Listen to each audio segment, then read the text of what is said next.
అక్కడ ఉండే quality of doctors చాలా బాగుంటుంది, అవును. చాలా సర్వీసెస్ ఉంటుంది. మీకు తెలిసిందే కదా ఎయిమ్స్ గురించి. అట్లాగే మెట్రో విస్తరణ కూడా జరుగుతుంది. మెట్రో విస్తరణ ఉంది. నెక్స్ట్ వచ్చేసి ఎంఎంటీఎస్ వచ్చేసి అప్ టు యాదాద్రి వరకు ఉంది. ఎస్. ప్లస్ కిషన్ రెడ్డి గారు రీసెంట్గా ఇది చేసినారు. అప్ టు బీబీ నగర్ కూడా ఎయిమ్స్ ఇమ్మీడియట్గా ఫాస్ట్గా చేయాలి. ఎందుకంటే డిసెంబర్లో కల్లా ఎయిమ్స్ స్టార్ట్ అవుతూ ఉన్నది కాబట్టి అక్కడికి వచ్చే ఎవరైతే పేషెంట్స్ రోగులు ఉంటారో వాళ్ళకు అందుబాటులో రావాలనేది గవర్నమెంట్ ఉద్దేశం. కరెక్ట్. సో ఈ లెక్కను చూస్తుంటే హైదరాబాద్కి యాదాద్రి కూడా శాటిలైట్ సిటీ అయ్యే ఛాన్స్ ఉందా? పక్కా అండి, పక్కా. ఆల్రెడీ అక్కడ వచ్చేసి మీకు ఆల్రెడీ వేద పాఠశాల అనుకోండి, నెక్స్ట్ గవర్నమెంట్ మెడికల్ కాలేజ్ ఇవన్నీ కూడా స్టార్ట్ అయిపోయినాయి, అండర్ కన్స్ట్రక్షన్లో ఉన్నాయి.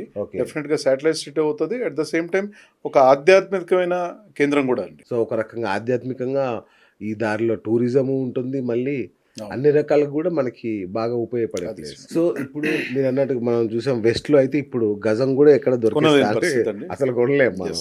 సో మరి ఈస్ట్లో ఎలా ఉన్నాయి, ముఖ్యంగా మన బృందావన్లో ఎలా ఉన్నాయి రేట్లు? ఈ బృందావన్ వచ్చేసి నిజంగా ఒక కామన్ పర్సన్కి అందుబాటు ధరలో, సరసమైన ధరలో ఉన్నాయండి.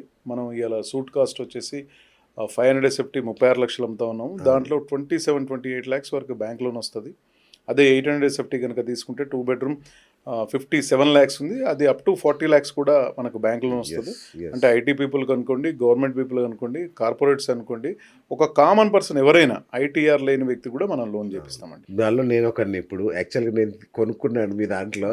నాకు చాలా హ్యాపీగా అనిపించింది. అంటే ఈఎంఐ కట్టక్కర్ లేకుండా ఒక అద్భుతమైన అతి తక్కువ ఒక 7-8 లక్షలు కట్టేస్తే ప్రాపర్టీ వచ్చేస్తుందంటే నాకు చాలా హ్యాపీగా అనిపించింది.